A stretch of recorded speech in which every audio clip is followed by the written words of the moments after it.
السلام علیکم ورحمۃ اللہ وبرکاتہ۔ بسم اللہ الرحمن الرحیم۔ دوستو، آج ان دعاؤں کے بارے میں بتایا جا رہا ہے جو حضور صلی اللہ علیہ وسلم نماز کے بعد دعائیں مانگا کرتے تھے۔ تو وہ دعائیں مختلف دعائیں ہیں، مختلف احادیثوں میں، مختلف روایتوں میں حضور صلی اللہ علیہ وسلم سے منقول ہے۔ اس میں چند دعائیں یہ ہے کہ حضرت معاذ بن جبل رضی اللہ تعالیٰ عنہ فرماتے تھے کہ حضور صلی اللہ علیہ وسلم نے میرا ہاتھ پکڑ کر فرمایا، اے معاذ، اللہ کی قسم میں تم سے محبت کرتا ہوں۔ میں نے عرض کیا، یا رسول اللہ صلی اللہ علیہ وسلم، میرے ماں باپ آپ پر قربان ہو، اللہ کی قسم مجھے بھی آپ سے محبت ہے۔ جب حضور صلی اللہ علیہ وسلم نے محبت کا فرمایا تو معاذ رضی اللہ عنہ بہت زیادہ خوش ہو گئے، کیونکہ اللہ کے رسول نے جب اس طرح فرمایا تو حضور صلی اللہ علیہ وسلم نے فرمایا کہ اے معاذ، میں تمہیں یہ وصیت کرتا ہوں کہ تم نماز کے بعد یہ دعا کبھی نہ چھوڑنا، ہمیشہ مانگنا۔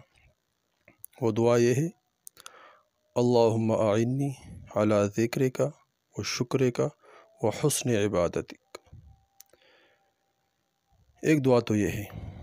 ایک دعا یہ ہے کہ حضرت معاذ رضی اللہ تعالیٰ عنہ کے شاگرد نے سنابحی رحمۃ اللہ علیہ نے، اور اس طرح عبد الرحمن رحمۃ اللہ علیہ نے بھی اس طرح دعا ان سے منقول ہے۔ اس طرح حضرت عون بن عبداللہ بن عتبہ رحمۃ اللہ علیہ فرماتے کہ ایک آدمی نے حضرت عبداللہ بن عمر بن عاص رضی اللہ تعالیٰ عنہ کے قریب نماز پڑھی۔ اس نے سنا کہ عبداللہ رضی اللہ تعالیٰ عنہ سلام کے بعد دعا پڑھ رہے تھے۔ وہ دعا یہ ہے، اللہم انت السلام و منک السلام و تبارکت یا ذی الجلال والاکرام۔ ایک دعا یہ بھی ہے۔ اس طرح انس بن مالک رضی اللہ تعالیٰ عنہ سے بھی منقول ہے، انہوں نے فرمایا کہ حضور صلی اللہ علیہ وسلم جب نماز سے فارغ ہوتے تھے تو دائیں ہاتھ اپنے سر پر پھیرتے تھے اور دعا مانگتے تھے، بسم اللہ الذی لا الہ الا هو الرحمن الرحیم، اللہم اذہب عنی الہم والحزن۔ یہ دعا حضور صلی اللہ علیہ وسلم نماز کے بعد اپنے سر مبارک پر ہاتھ مبارک رکھتے تھے اور پھر حضور صلی اللہ علیہ وسلم یہ دعا مانگتے تھے۔ اس طرح ام سلمہ رضی اللہ تعالیٰ عنہ فرماتی تھی کہ حضور صلی اللہ علیہ وسلم فجر کے نماز کے بعد یہ دعا پڑھتے تھے، اللہم انی اسألک رزقا طیبا وعلما نافعا وعملا متقبلا۔ یہ دعا حضور صلی اللہ علیہ وسلم، اس میں رزق کی بھی دعا ہے، اللہ جل شانہ اس کی برکت سے رزق میں وسعت فرمائیں گے۔ علم کی بھی دعا ہے کہ اللہ جل شانہ نفع والا علم عطا فرمائیں گے، اور عمل کی بھی دعا ہے کہ اس کے برکت سے اللہ جل شانہ ہر عمل کو قبول فرمائیں گے۔ اس طرح ابوبکر رضی اللہ تعالیٰ عنہ فرماتے ہیں کہ نبی کریم صلی اللہ علیہ وسلم نماز کے بعد یہ دعا پڑھا کرتے تھے، اللہم انی اعوذ بک من الکفر والفقر وعذاب القبر۔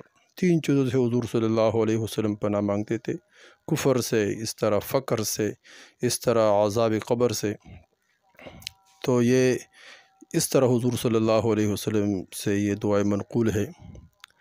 ایک اور دعا بھی ہے کہ حضرت معاویہ رضی اللہ تعالیٰ عنہ فرماتے ہیں کہ میں نے سنا کہ جب حضور صلی اللہ علیہ وسلم نماز سے فارغ ہوتے ہیں تو یہ دعا نبی علیہ الصلوۃ والسلام پڑھتے تھے، اللہم لا مانع لما اعطیت ولا معطی لما منعت ولا ينفع ذا الجد منک الجد۔ یہ دعا حضور صلی اللہ علیہ وسلم نماز کے بعد یہ بھی پڑھتے تھے۔ اس طرح ابو موسیٰ عاشری رضی اللہ تعالیٰ عنہ فرماتے کہ میں نے حضور صلی اللہ علیہ وسلم کی خدمت میں وضو کا پانی لے کر آیا، حضور صلی اللہ علیہ وسلم نے وضو فرمایا اور نماز پڑھی، پھر یہ دعا مانگی، اللہم اغفر لی ذنبی ووسع لی فی داری وبارک لی فی رزقی۔ تو محترم دوستو، یہ حضور صلی اللہ علیہ وسلم سے منقول دعائیں ہیں، اس کو یاد بھی کریں اس کو پڑھا بھی کرے، اس کے بہت برکات ہیں انشاءاللہ۔ اللہ جل شانہ اس کی برکت سے دنیا اور آخرت میں عافیت و معاملہ کریں گے۔ والسلام۔